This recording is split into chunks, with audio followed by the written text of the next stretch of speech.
Good morning, Dan Alasso with History for Today. This morning I want to mention something that I think may be interesting to people who are fascinated by the whole getting things done process.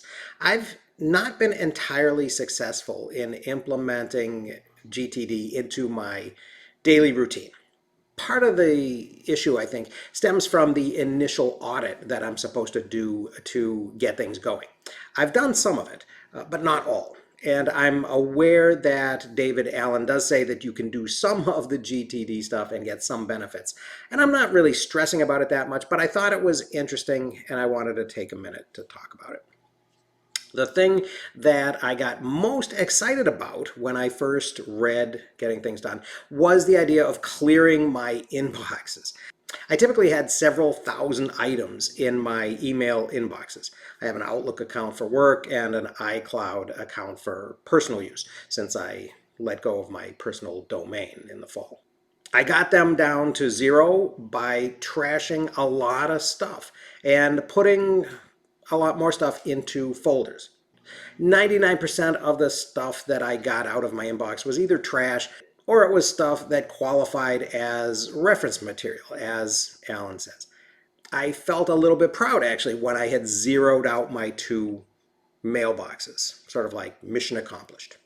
Then actually I had a couple of episodes where stuff that I had thought was either trash or reference material turned out not to be.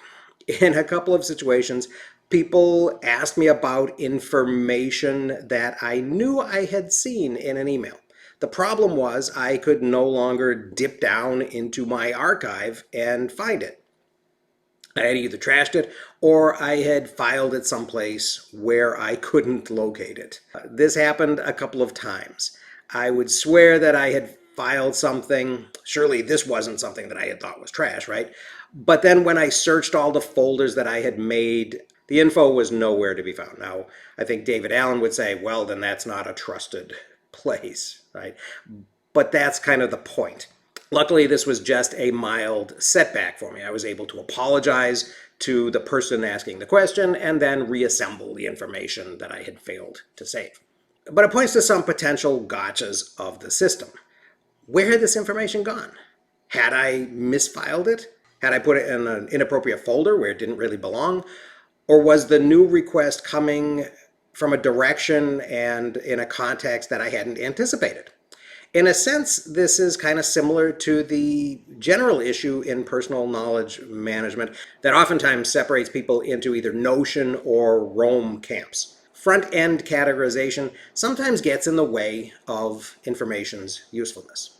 So now I'm thinking that I might start a new folder that's called something like read/no action for my email accounts, where stuff that isn't obviously spam or trash will go. And this will allow me to empty my inbox and to separate the stuff that requires action from the stuff that I can't really see any way that it does. But maybe this will save me a couple of embarrassing moments like the ones I mentioned. Maybe it'll also save me some time and some mental effort, which honestly I have to say I've been avoiding, of going through the inbox and categorizing things that I don't know if I will ever need, just so that I can avoid throwing them in the trash. Actually, this has a parallel with my physical inbox too. While I would like it to be empty, I'm also not particularly stressed when the notice from the town tax collector about what my property tax is going to be next year sits for a while.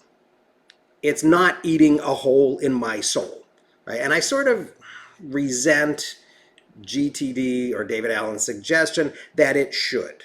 That I should feel like that tax information should become an unresolved loop, not because of any actual action that arises from it, but because of the dictates of the getting things done process itself. So I'm actually thinking of setting up a similar second layer of inbox in the physical world as well, for stuff that has been looked at and will need to be filed sometime when I'm doing filing, but that I don't need to take immediate action on. I don't think that these slight variations that I'm making to the process invalidates anything about GTD or disqualifies me from saying that I'm using getting things done methods.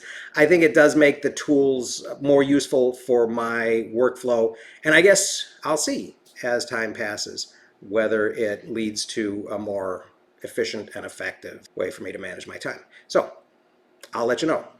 In the meantime, thanks for listening. I'll see you again next time.